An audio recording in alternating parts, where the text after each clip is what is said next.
आप सबका स्वागत है लाइफ साइंस कैफ़े में। हम यहाँ पे पढ़ रहे हैं 12th क्लास की बायोलॉजी, जिसमें हम थर्ड पार्ट करेंगे, loss of biodiversity. While it is doubtful if any new species are being added into the earth's treasury of species, there is no doubt about their continuing losses. ये doubtful है कि अगर नई species को add कर दिया जाए, हमारी जो अर्थ की ट्रेजरी है स्पीसीज़ की, जो ख़जाना है स्पीसीज़ का, भंडार है, उसमें अगर हम डाल दें नई स्पीसीज़ को, तो इसमें कोई संदेह नहीं कि वो कंटिन्यू जो है लगातार लॉस ही होना है। The biological wealth of our planet has been declined rapidly and accusing finger is clearly pointing to human activities. जो बायोलॉजिकल वेल्थ है, जो धन है हमारे ग्रह का, वो धीरे धीरे गिरता जा रहा है, कम होता जा रहा है। और ये उंगली जो है इसकी, वो फिंगर मतलब पॉइंट आउट कर रही है ह्यूमन एक्टिविटीज़ को। The colonization of tropical Pacific island by human is said to have led to extinction of more than 200 species of native birds. जो colonization है, जो घर बनाने की क्रिया है, घर से कॉलोनियाँ बनाने की, गांव शहर बनाने की, वो ट्रॉपिकल पैसिफिक आइलैंड है, उसमें ऐसा माना है, ऐसा देखा है कि इंसान ने 2000 से ज़्यादा नेटिव बर्ड्स की स्पीसीज़ को ख़त्म कर दिया। वहाँ पे कॉलोनाइजेशन होने की वजह से ऐसा कहा जाता है कि 2000 स्पीसीज़ जो नेटिव बर्ड्स हैं वो ख़त्म हो चुकी हैं वहाँ की। The IUCN red list 2004 documents the extinction of 784 species. In 784 species में जो IUCN रेड लिस्ट है 2004 की, उसमें 784 स्पीसीज़ ख़त्म हो चुकी हैं। मतलब 784 स्पीसीज़ में, जिसमें 338 वर्टिब्रेट्स हैं, 359 इनवर्टिब्रेट्स हैं और 87 प्लांट्स हैं। और ये सब लास्ट 500 ईयर्स में ख़त्म हो गई हैं। Some example of recent extinction include dodo. कुछ एग्जाम्पल्स हैं जो अभी रिसेंट में एक्सटिंक्ट हुई हैं, लुप्त हुई हैं। वो उसमें डोडो है जो मॉरिशस से है, क्वागा है अफ्रीका से है, थाइलेसीना ऑस्ट्रेलिया से है, स्टेलर्स का सी काउ रशिया से है, एंड 3 सब स्पीसीज़ हैं टाइगर की। Last 20 years along have witnessed the disappearance of 27 years. Last 20 years में ही 27 प्रजातियां ख़त्म हो गई हैं। Careful analysis of record show that extinction across taxa are not random. Some groups like amphibians appear to be more vulnerable to extinct. ये जो species हैं वो एकदम नहीं हुई हैं, वो रैंडम है, ठीक है। वो रैंडम नहीं है एक्चुअली। कुछ स्पीसीज़ एम्फीबियंस की हैं जो वल्नरेबल हैं एक्सटिंक्शन की। Adding to the grim scenario of extinction is the fact that more than 15,500 species worldwide are facing the threat of extinction. ये जो सिनेरियो है एक्सटिंक्शन का, दुखदाई सिनेरियो है एक्चुअल में, जिसमें 15,500 स्पीसीज़ वर्ल्ड वाइड जो है अभी भी वो फेस करने जा रही हैं, मतलब वो ख़त्म होने जा रही हैं, विलुप्त होने जा रही हैं। Presently 12% of all bird species, 23% of all mammal species, 32% of all amphibian species and 31% of all gymnosperm species in the world face the threat of extinction. इनको ये खतरा है लुप्त होने का। इतनी स्पीसीज़ हैं, ठीक है, जिसमें मैमल्स भी आते हैं, एम्फीबियंस भी आते हैं, जिम्नोस्पर्म स्पीसीज़ भी आते हैं, पूरे वर्ल्ड की हैं ये। इतनी स्पीसीज़ खतरे में हैं। From a study of the history of life on the earth through fossil records we learn that large scale loss of species like the one we are currently witnessing have also happened earlier.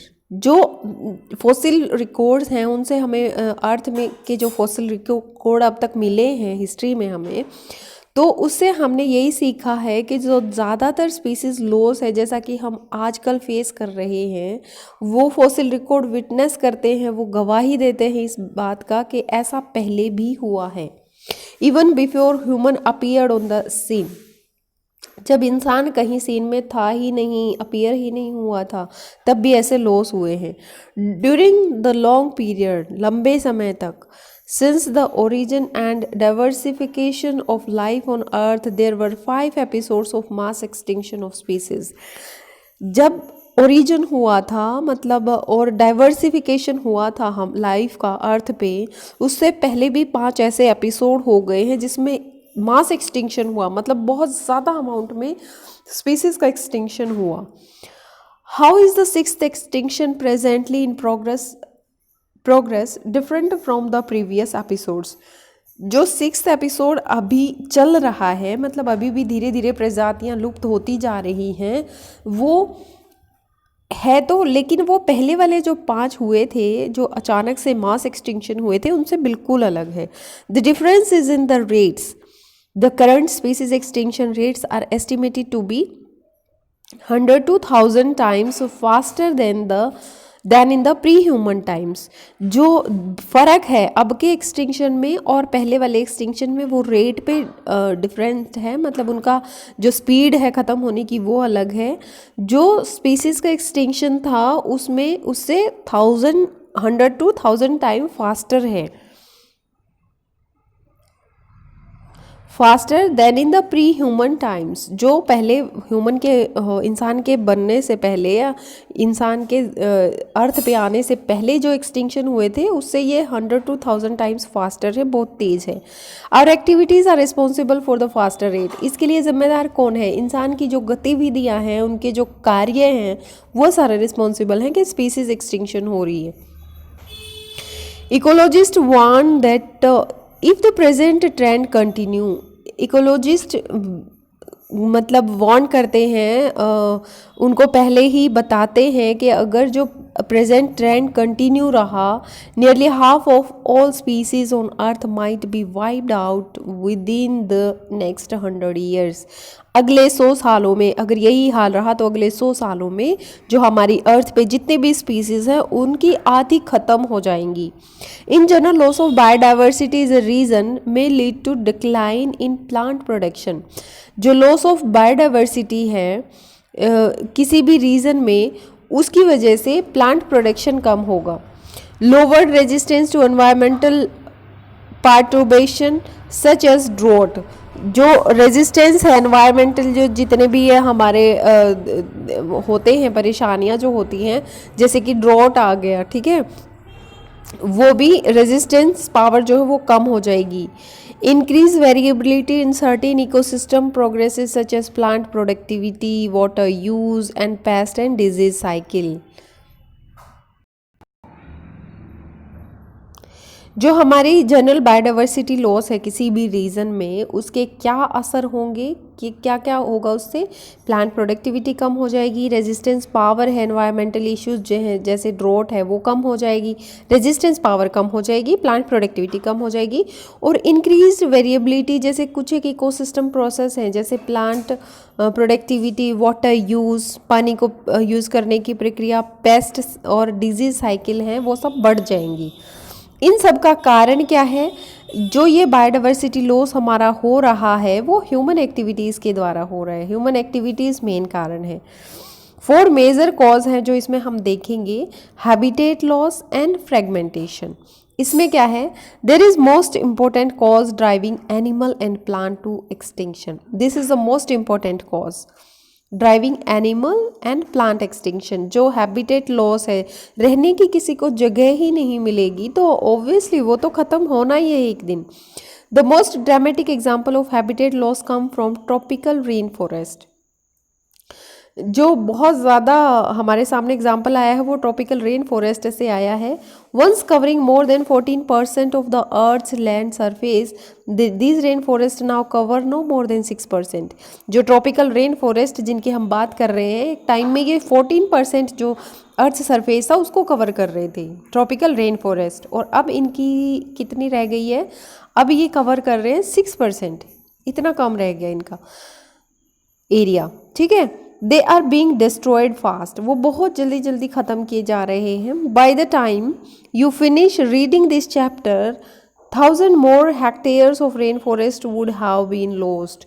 जब आप ये chapter पढ़ रहे होंगे, देखिए लिखने वाले ने भी लिख दिया है कि 1000 more hectares of rainforest would have been lost। 1000 hectare का और जंगल ख़त्म कर दिया गया होगा। The Amazon rain forest, it is huge it is so huge that it is called the lungs of the planet. देखा, यहाँ पे आपको एक क्वेश्चन मिल जाता है, लंग्स ऑफ द प्लैनेट कौन सा है? अमेजोन। अमेजोन रेन फॉरेस्ट जो होते हैं वो इतने ज़्यादा हैं कि वो पृथ्वी के लंग्स बोले जाते हैं। हमारे लंग्स क्या करते हैं? हमारी एयर को, अच्छी एयर को, ऑक्सीजन को हमारे शरीर में पहुँचाते हैं ना, सांस लेने में हमारी मदद करते हैं। तो ये भी पौधे क्या हैं? अमेजोन रेन फॉरेस्ट, ये भी लंग्स हैं हमारे अर्थ के।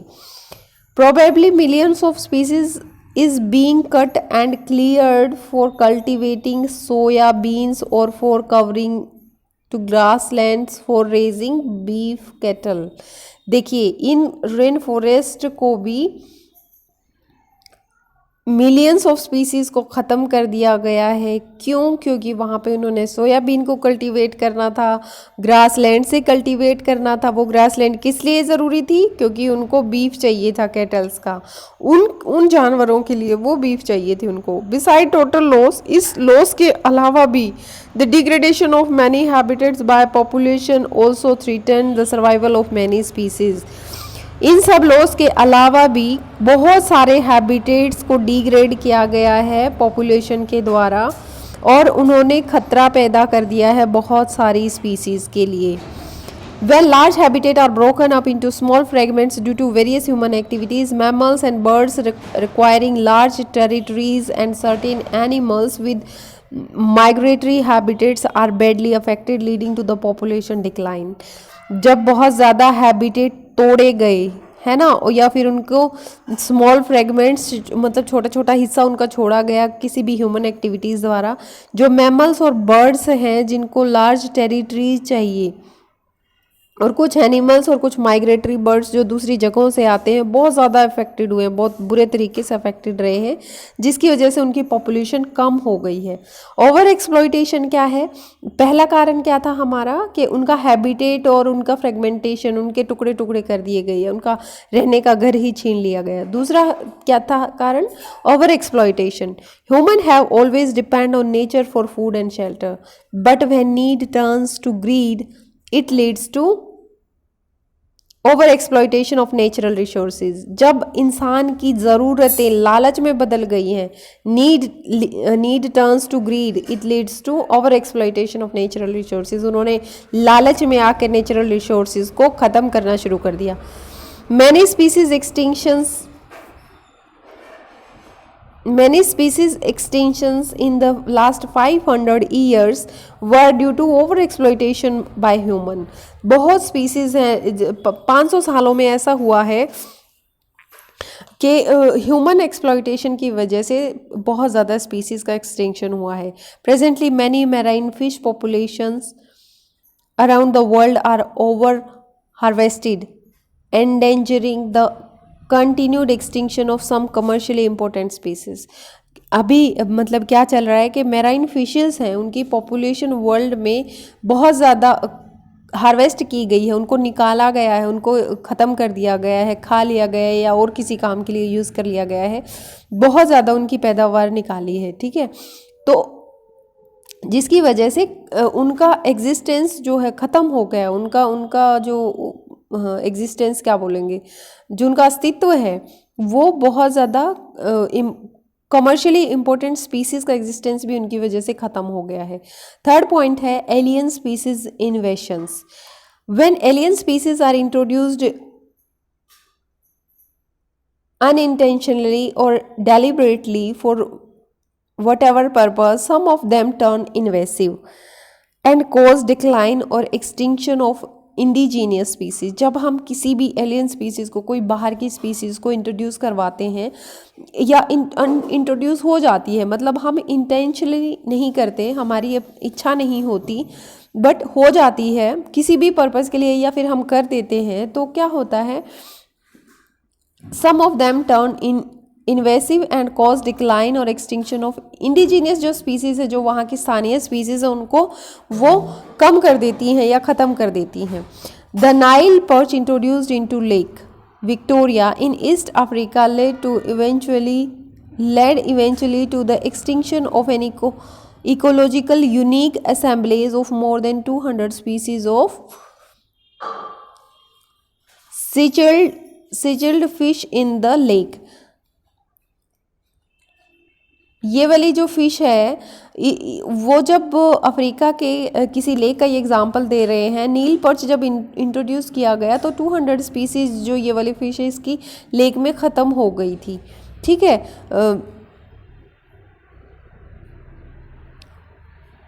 इन the lake you must be familiar with the environmental damage caused and threat posed to our native species by invasive weed species like carrot grass। ठीक है, ये पार्थेनियम का एग्जाम्पल यहाँ पे दे रहे हैं। आप फैमिलियर होंगे कि जो एनवायरमेंटल डैमेज होता है, जो वहाँ का वातावरण को भी नुकसान होता है कुछ नेटिव स्पीसीज़ का, क्योंकि वहाँ पे वीड स्पीसीज़ इन्वेसिव हो जाती, बहुत ज़्यादा वहाँ पे घेर लेती हैं, जैसे कैरेट ग्रास, गाजर घास जिसको बोलते हैं, पार्थेनियम है ना, लेंथना होता है, वाटर हाइसिंथ होता है, आइशोर्निया जो होता है। Recent illegal introduction of the American catfish for aquaculture purposes is posing a threat to the indigenous catfishes in our rivers। जब हम ये भी कैट का ये एग्जाम्पल है, रिसेंट में इलीगली इंट्रोड्यूस करते हैं अमेरिकन कैटफिश को। क्लैरियाज गैरिपिनस है ये जो अफ्रीकन कैटफिश है, जो ये हमारी नेटिव जो इंडिजीनियस कैटफिश है, जो सपोज इंडियन जो स्पीशीज़ हैं उनको भी खतरा करती हैं। उसके बाद है को extinction when a species become extinct. जब कोई स्पीसीज एक्सटिंक्ट हो जाती है, the plant and animal species associated with it in an obligatory way also become extinct. जो प्लांट और एनिमल स्पीसीज इससे जुड़े होते हैं वो भी एक्सटिंक्ट हो जाते हैं। When A host fish species become extinct, जब कोई भी होस्ट स्पीसीज एक्सटिंक्ट हो जाती है, ख़त्म हो जाती है, its unique assemblies is parasites also meet the same fate. Its unique assemblage of parasite, जो पैरासाइट होते हैं जो इससे जुड़े हुए होते हैं वो भी, उनका भी यही फिर भाग्य होता है। ठीक है, वो भी इसी तरह से ख़त्म हो जाते हैं। कुछ एग्जाम्पल हैं, in case is the case of co-evolved plant pollinator mutualism where extinction of one invariably lead to the extinction of the another। देखिए कुछ एग्जाम्पल हैं जो एक साथ इवोल्व हुए थे। ठीक है, जैसे प्लांट पॉलिनेटर म्यूचुअलिज्म है। म्यूचुअलिज्म मतलब दोनों को बेनिफिट करता है ना। जब वहाँ पे एक एक्सटिंक्ट हो जाती है तो दूसरे का एक्सटिंक्शन ज़रूरी है। जो म्यूचुअल हैं, जो एक दूसरे पर डिपेंड करते हैं, जो एक दूसरे को बेनिफिट देते हैं, ऑब्वियसली उनको तो फ़र्क पड़ेगा ना। तो को एक्सटिंक्शननेस भी एक कारण होता है जिससे स्पीसीज डाइवर्सिटी या डाइवर्सिटी लॉस होता है ना, बायोडाइवर्सिटी लॉस हो जाता है। नेक्स्ट हम करेंगे नेक्स्ट वीडियो में। Till then have a happy day, study hard, study well, stay at home, stay safe. Thank you for watching life science cafe. पढ़ते रहिए, आगे बढ़ते रहिए।